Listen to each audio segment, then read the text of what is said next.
नमस्कार, Aryan TV national में आपका स्वागत है और मैं हूं आपके साथ सुमन पाल। बुलेटिन की शुरुआत करते हैं स्विट्जरलैंड के दावोस से, जहां पर वर्ल्ड इकोनॉमिक फोरम के ही मंच से अमेरिकी राष्ट्रपति डोनाल्ड ट्रंप ने भारत और प्रधानमंत्री नरेंद्र मोदी को लेकर खुलकर अपनी बात रखी है।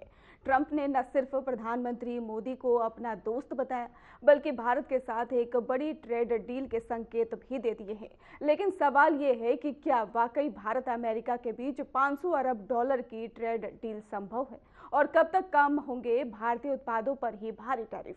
और क्या ट्रंप के बयान सिर्फ कूटनीतिक दोस्ती हैं या फिर ठोस समझौते की शुरुआत? इसी को लेकर देखिए हमारी एक खास रिपोर्ट।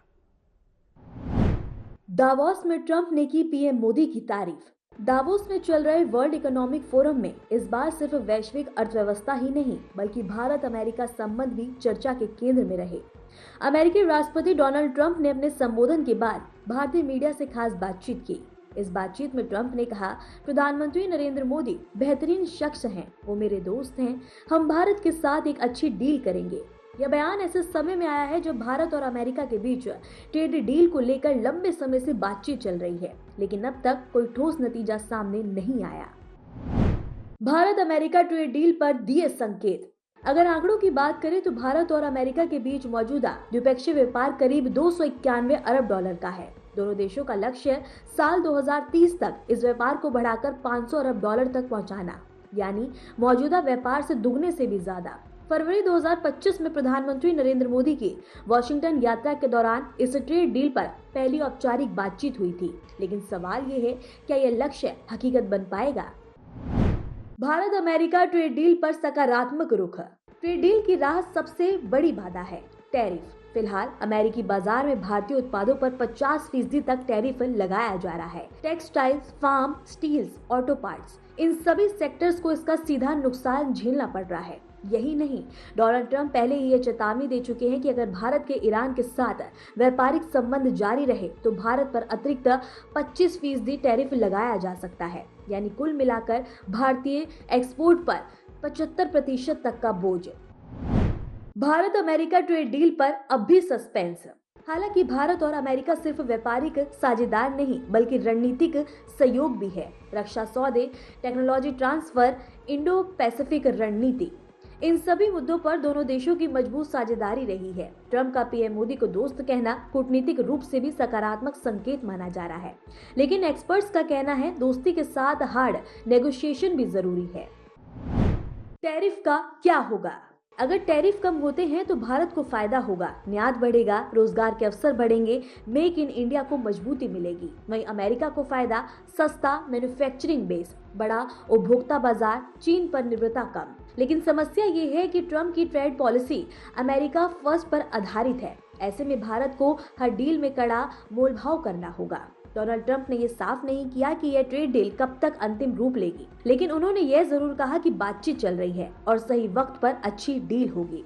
सूत्रों के मुताबिक अगले 6 से 12 महीने कई राउंड की बातचीत, सेक्टर वाइज एग्रीमेंट, इसके बाद ही किसी बड़े ऐलान की संभावना है। स्विट्जरलैंड के दावोस में जब दुनिया के सबसे ताकतवर नेता और ग्लोबल कोऑपरेटिव दिग्गज एक ही मंच पर इकट्ठा होते हैं तो यहाँ दिया गया हर बयान सिर्फ शब्द नहीं होता बल्कि ग्लोबल इकोनॉमी की दिशा तय करता है। वर्ल्ड इकोनॉमिक फोरम का यह मंच सिर्फ आर्थिक मुद्दों तक सीमित नहीं रहता बल्कि भू राजनीति, व्यापार, युद्ध और रणनीतिक साझेदारियों का भी पावर सेंटर बन जाता है। इसी मंच से अमेरिकी राष्ट्रपति डोनाल्ड ट्रंप ने भारत को लेकर ऐसा बयान दिया जिसने साउथ एशिया से लेकर वॉशिंगटन तक नई हलचल पैदा कर दी। डोनाल्ड ट्रंप और नरेंद्र मोदी दो अलग अलग लोकतंत्रों के नेता, लेकिन एक जैसी मजबूत राजनीतिक पहचान। ट्रंप का ये कहना कि पीएम मोदी मेरे दोस्त हैं कोई साधारण बयान नहीं है। यह बयान उस दौर में आया है जब वैश्विक राजनीतिक ध्रुवीकरण के दौर से गुजर रही है। भारत जो खुद को एक उभरती महाशक्ति के रूप में स्थापित कर रहा है और अमेरिका जो अपनी वैश्विक लीडरशिप बनाए रखना चाहता है। इन दोनों के बीच व्यक्तिगत केमिस्ट्री नीतियों पर असर डालती है। ट्रंप पहले भी मोदी और नमस्ते ट्रंप जैसे मेगा इवेंट्स के जरिए इस रिश्ते को पब्लिक प्लेटफॉर्म पर दिखा चुके हैं। भारत अमेरिका व्यापार पर एक और बड़ी चुनौती है ईरान फैक्टर। डोनाल्ड ट्रंप साफ कह चुके हैं कि जो देश ईरान के साथ व्यापार करेगा उसे अमेरिकी प्रतिबंधों का सामना करना पड़ेगा।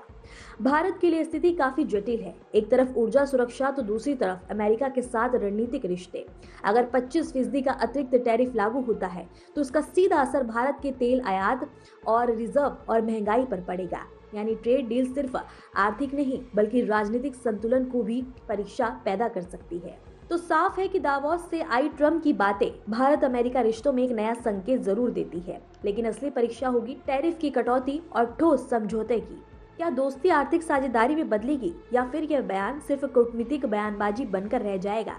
इन सभी सवालों के जवाब आने वाले महीनों में मिलेंगे, लेकिन सवाल उठता है अगर दोनों देशों को फायदा तो डील में देरी क्यों?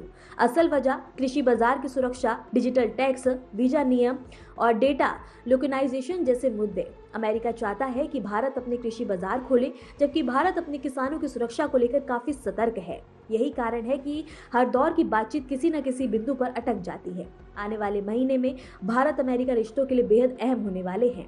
ट्रंप के बयान ने सकारात्मक माहौल जरूर बनाया, लेकिन असली कटौती होगी लिखित समझौता। अगर ये ट्रेड डील होती है तो यहाँ 21वीं सदी की सबसे बड़ी द्विपक्षीय आर्थिक साझेदारी साबित हो सकती है, लेकिन अगर बात फिर अटकी तो नुकसान दोनों देशों को उठाना पड़ेगा।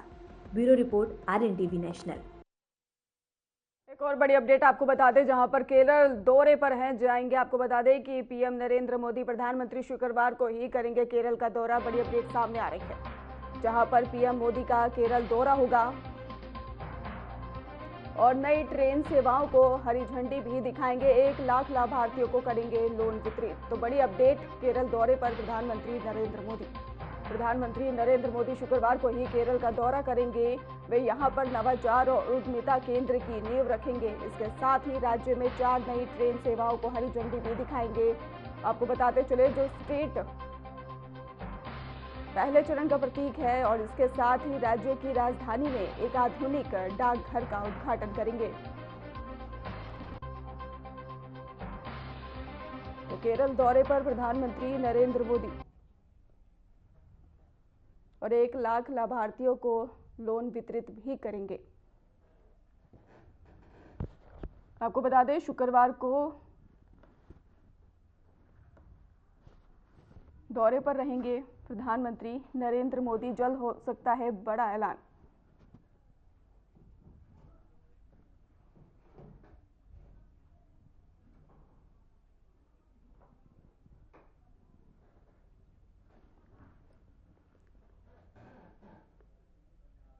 केरल दौरे पर जाएंगे प्रधानमंत्री नरेंद्र मोदी, और प्रधानमंत्री नरेंद्र मोदी शुक्रवार को केरल का दौरा करेंगे। वे यहां पर नवाचार और उद्यमिता केंद्र की ही नींव रखेंगे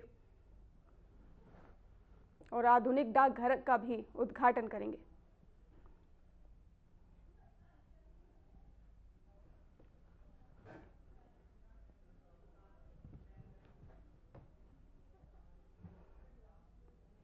केंद्रीय गृह मंत्री अमित शाह ने ऋषिकेश में मां गंगा का पूजन किया है और ऋषिकेश के गीता भवन में मौजूद लक्ष्मी नारायण मंदिर में ही पूजा अर्चना कर भगवान विष्णु और मां लक्ष्मी से सभी की सुख समृद्धि की प्रार्थना की है।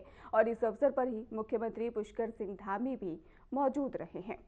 तो ऋषिकेश से आपको खबर बता रहे हैं, जहाँ पर आपको बताते चले, मंदिर में ही अमित शाह की मौजूदगी रही। अमित शाह ने गंगा पूजन किया है और मंदिर में अमित शाह ने ये पूजन किया, और पूजन अवसर ही सीएम धामी भी यहां पर मौजूद रहे। ऋषिकेश दौरे में शाह की धार्मिक आस्था देखने को मिली है। तो ऋषिकेश में धामी और इसके साथ ही अमित शाह मौजूद रहे, जहां पर गंगा पूजन उन्होंने किया है।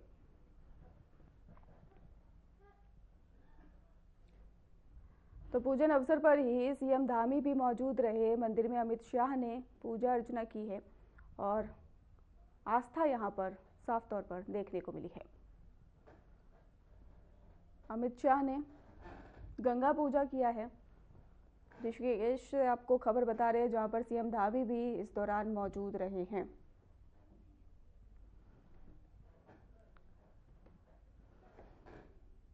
और मंदिर में ही अमित शाह की मौजूदगी रही है। और इसके बाद आपको बता दें कि अमित शाह यहाँ पे पूजन करते दिखाई दिए, और इसके साथ ही इस दौरान सीएम धामी भी मौजूद रहे।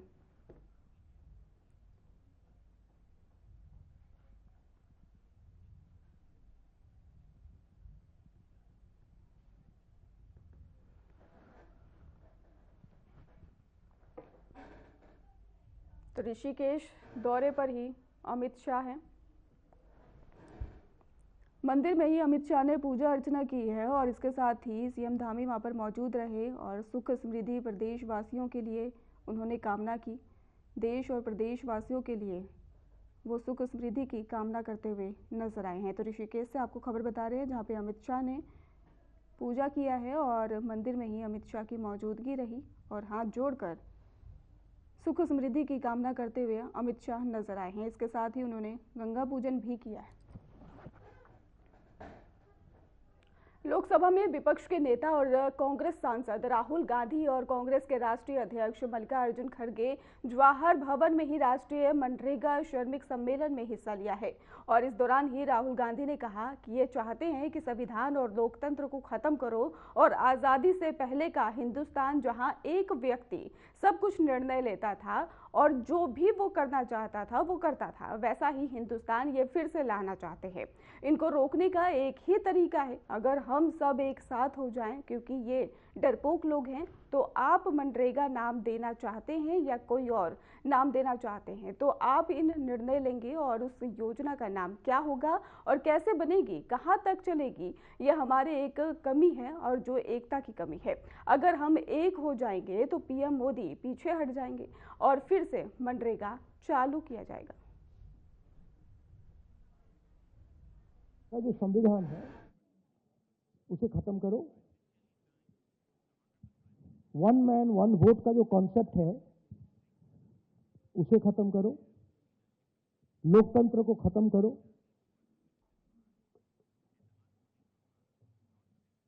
और जो आजादी से पहले हिंदुस्तान था, जहां पे एक व्यक्ति, राजा महाराजा, एक व्यक्ति पूरा डिसाइड करता था, सारे के सारे एसेट्स उनके हाथ में हुआ करते थे और जो भी वो करना चाहते थे वो करते थे, वैसा हिंदुस्तान वो फिर से लाना चाहते हैं।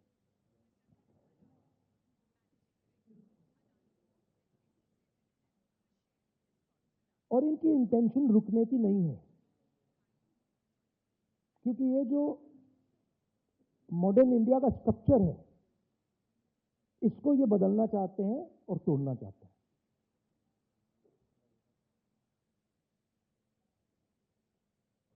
एक ही तरीका है इनको रोकने का, और मजदूरों को किसानों ने रास्ता दिखाया है। अगर हम सब एक साथ मिलकर खड़े हो जाएंगे, मैं आपको बता रहा हूं ये डरपोक लोग हैं, मैं अब इनको बहुत अच्छी तरह जानता हूं, ये डरपोक लोग हैं। अगर हम सब एक साथ खड़े हो जाएंगे। हरियाणा के सोनीपत में मुख्यमंत्री योगी आदित्यनाथ ने एक धार्मिक कार्यक्रम में हिस्सा लिया। इस दौरान ही उन्होंने मूर्ति प्राण प्रतिष्ठा समारोह में शिरकत की। समारोह धार्मिक और सांस्कृतिक महत्व का था और जिसमें स्थानीय श्रद्धालु और गणमान्य लोग मौजूद रहे। इसके बाद सीएम योगी ने 8 मान के भव्य भंडारे में भी हिस्सा लिया, जो भक्तों के लिए विशेष रूप से आयोजित किया गया था। इस भंडारे में लोगों को प्रसाद और भोजन वितरित किया गया। कार्यक्रम में उनकी उपस्थिति से आयोजन का ही गौरव बढ़ा और श्रद्धालुओं में उत्साह दिखा।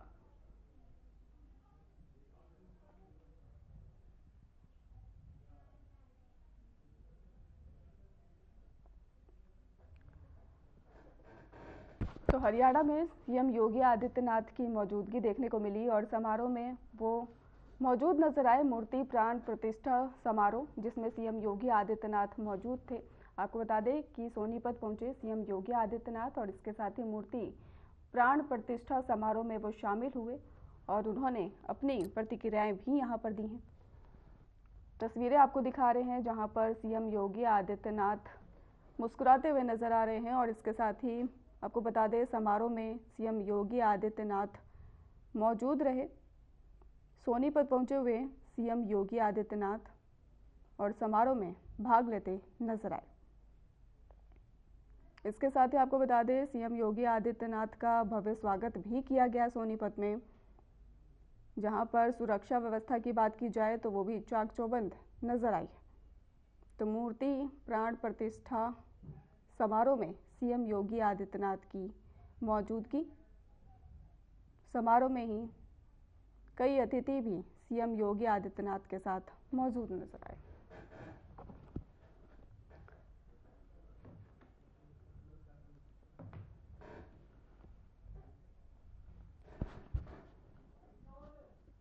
चाहिए कोई धर्म के खिलाफ आचरण करता है, क्योंकि ऐसे तमाम कालनेमी होंगे जो धर्म की आड़ में सनातन धर्म को कमजोर करने की साजिश रच रहे होंगे।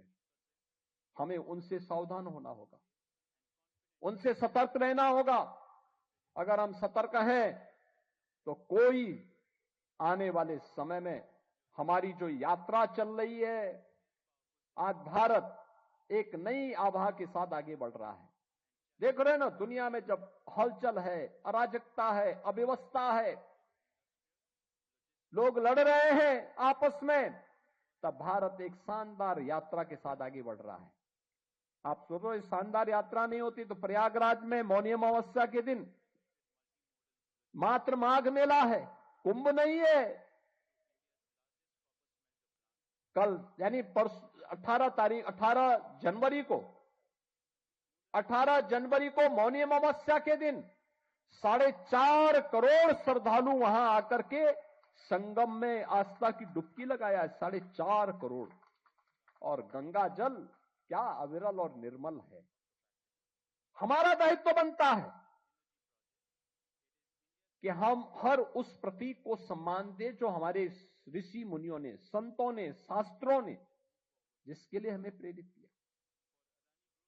किसी को क्या क्या अधिकार मिल सकता कि हमारी देवतुल्य नदियों को प्रदूषित करे, उनकी अविरलता को दूषित करे, बाधित करे। हमें किसी को अधिकार नहीं देना चाहिए।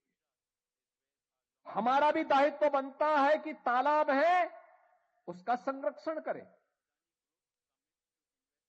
भाई, तालाब के माध्यम से केवल वो तालाब जल ही नहीं दे रहा, जल का संरक्षण करने का काम भी करता है। सरप्लस वाटर को संरक्षित करता है, और जब संरक्षित करता है तो वही जल फिर आपके काम आता है।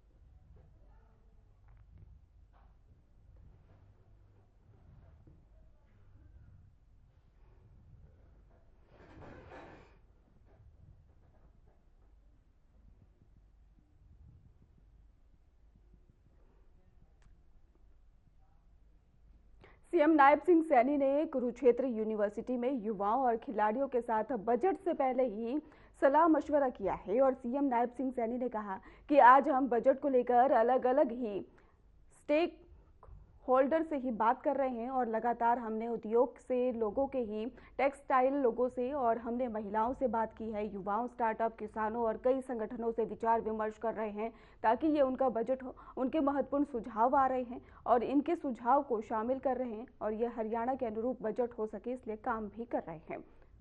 तो सीएम सैनी का युवाओं से संवाद, कुरुक्षेत्र यूनिवर्सिटी में बजट पर चर्चा की गई है और स्टेक होल्डर से ही सुझाव जुटाए जा रहे हैं।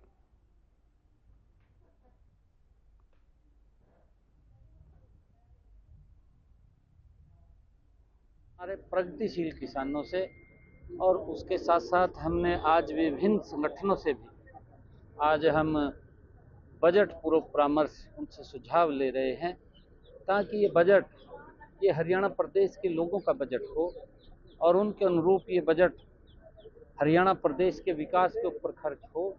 उसको लेकर के विभिन्न हम अलग अलग क्षेत्र के लोगों से बात कर रहे हैं। उनके महत्वपूर्ण सुझाव आ रहे हैं। हर वर्ष उनके सुझाव आते हैं और उन सुझावों को हम बजट में शामिल करते हैं। उसके अनुरूप बजट को हम तैयार करते हैं। बड़े महत्वपूर्ण सुझाव आए हैं, आज युवाओं के आए हैं, युवाओं ने अच्छे सुझाव दिए हैं। और मैं यहाँ कुरुक्षेत्र यूनिवर्सिटी के अंदर युवाओं के साथ रूबरू हुआ था। हमारे स्पोर्ट्स के खिलाड़ी युवा यहाँ आए थे, उन्होंने भी अपने अपने सुझाव दिए हैं और हमारे जो स्टार्टअप्स थे उनके भी अच्छे सुझाव आए हैं। तो उन सबको हम शामिल करते हुए एक हरियाणा की जनता के अनुरूप ये बजट प्रस्तुत हो, उसके लिए काम करें। आज हमारे लगातार जो बजट पूर्व परामर्श को लेकर के अलग अलग स्टेट लखनऊ में समाजवादी पार्टी के अध्यक्ष अखिलेश यादव ने उप मुख्यमंत्री ब्रजेश पाठक पर तीखा बयान दिया। उन्होंने कहा कि ब्रजेश पाठक बाटी चोखा न खाएं, अगर खाया है तो फिर 3 प्रतिमाओं की तरह खड़ा होना पड़ेगा। अखिलेश ने यह भी कहा कि डिप्टी सीएम को शंकराचार्य से माफी मांगनी चाहिए। अखिलेश यादव ने आरोप लगाया कि डिप्टी सीएम को डांट पड़ती है, इसलिए वे सच नहीं बोल पाते। उन्होंने कहा कि अगर वे शंकराचार्य के पास गए तो उनकी कुर्सी चली जाएगी। सपा अध्यक्ष ने यह भी कहा कि शंकराचार्य साधु संतों का सम्मान होना चाहिए। अखिलेश ने बीजेपी पर निशाना साधते हुए कहा कि बीजेपी अब गोमती नदी से भी ज्यादा गंदी हो गई है। बड़े बड़े कारोबारियों को जब बढ़ा रहे हैं तो अमीर और गरीब के बीच में फासला बढ़ता चला जा रहा है। हमारा किसान जिसको आय मिलनी चाहिए अपनी पैदावार की, वो सरकार नहीं दे पा रही है और पूंजीवादियों के लिए सब योजना नियम कार्यक्रम बन रहे हैं। तो इसलिए समाजवादी आंदोलन आज भी जो जनेश्वर मिश्र जी ने दिया, नेताजी ने दिया और तमाम हमारे समाजवादी नेताओं ने दिया, उस आंदोलन को हम लोग मिलकर के आगे बढ़ाने का काम करेंगे। आज हम अपने नेता को याद कर रहे हैं जिन्होंने जीवन भर किसान, गरीब, नौजवानों के सम्मान कैसे पाए उस दिशा में काम किया। इस समाजवादी आंदोलन को आगे बढ़ाने का आज हम लोग संकल्प लेते हैं। पूजनीय शंकराचार्य जी के पक्ष में तमाम सनातनी और पूरे देश के सनातनी उनके पक्ष में हैं। भारतीय जनता पार्टी जो अधर्म करा रही है, भारी मन से अधिकारी भी नहीं करना चाहते हैं। जो अधिकारी नोटिस भेज रहे हैं या उन्हें स्नान करने से जिन अधिकारियों ने रोका है, वो इस पाप का भागीदार नहीं होना चाहते हैं। मनी मन वो दुखी हैं और वो महसूस कर रहे हैं कि हमें दबाव में ये काम करना पड़ रहा है। ये अधर्म के रास्ते पर भारतीय जनता पार्टी चल रही है। पूजनीय शंकराचार्य जी का पूरा सम्मान होना चाहिए और अगर शंकराचार्य जी का ये सम्मान नहीं कर रहे हैं, गंगा स्नान या उस पावन स्थल पर उनके स्नान के लिए रोका जा रहा है, तो इससे बड़ा अधर्म क्या हो सकता है। अगर इसका कोई भागीदार है तो भारतीय जनता पार्टी की सरकार है। और अब तो भारतीय जनता पार्टी के कार्यकर्ता भी, नेता भी कह रहे हैं कि अधर्म आखिरकार सरकार क्यों कर रही है और क्यों करना चाहती है। किसी भी साधु संत का अपमान होगा और अगर कोई सरकार करेगी तो उसके खिलाफ खड़े होंगे। ये जिनके बारे में हमें बता रहे हो आप, अब उनके लिए एक ही सलाह है हमारी, एक तो बाटी चोखा ना खाएं। बाटी चोखा खाया तो 3 जो प्रतिमाएं लगी वैसे खड़ा होना पड़ेगा उन्हें, ना हिलो, ना डुलो, ना बोलो, और उन्हें तो चरणों में लौट करके माफी मांगनी चाहिए। क्योंकि जिस सरकार के वो डिप्टी सीएम हैं, उन पर कई बार डपट पड़ जाती है, इसलिए सच नहीं बोल पाते हैं। और अगर पूजनीय शंकराचार्य जी के पास चले भी गए तो इतनी बड़ी डपट पड़ेगी कि हो सकता है कुर्सी चली जाए।